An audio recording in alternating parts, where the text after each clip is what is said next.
Hello and welcome there, friends. My name is Gerald, pastor Innovate Christian Community Church in Kannapolis, North Carolina. Welcome to you from wherever it is you are tuning in. We're just so glad to have you for our daily psalm reading. Today we continue in Psalm 119, as this is the longest chapter. We have been going at it the way that it is already broken up in the word for us, which is an acrostic form based on the Hebrew alphabet with 8 verses under each letter. So today we are on verses 25 through 32. My soul clings to the dust. Give me life according to your word. When I told of my ways, you answered me. Teach me your statutes. Make me understand the way of your precepts, and I will meditate on your wondrous works. My soul melts away for sorrow. Strengthen me according to your word. Put false ways far from me, and graciously teach me your law. I have chosen the way of faithfulness. I set your rules before me.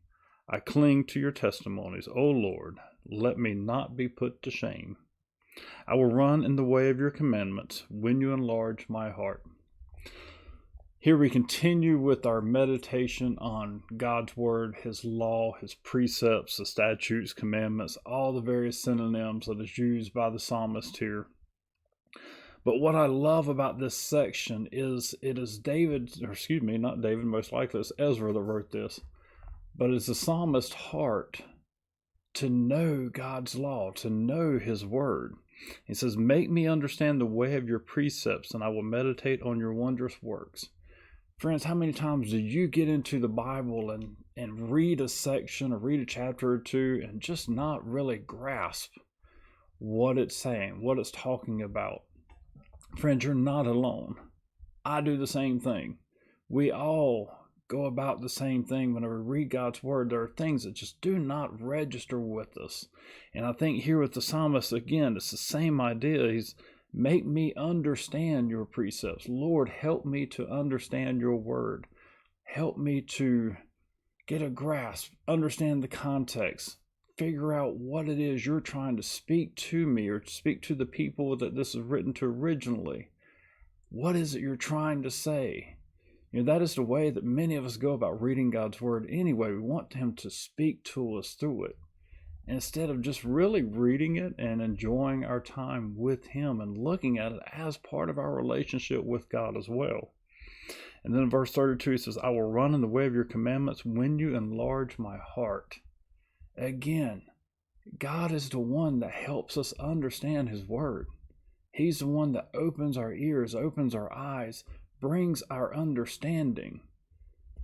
And friends, maybe there are times that he doesn't enlighten it the way that we want it to be. But yet we still need to continue to read, continue to feed on it as it is God's word. It is nourishment for our heart and for our soul. Even when we don't fully understand or we don't gather a message from it, our soul needs to continue feeding on it. And we need to continue to pray for God to enlarge our heart, to understand and to love his word.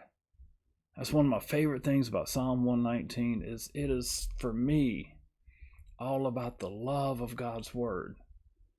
And I'm not a big reader. Maybe you're not as well. And I have to force myself even to get into the scriptures to read his word. But friends, when we do, we are blessed. When we do, there are moments that God just opens it up to us and enlightens our minds to what it is he's trying to say. And those are the things we continue to go into his word, digging for, hoping for.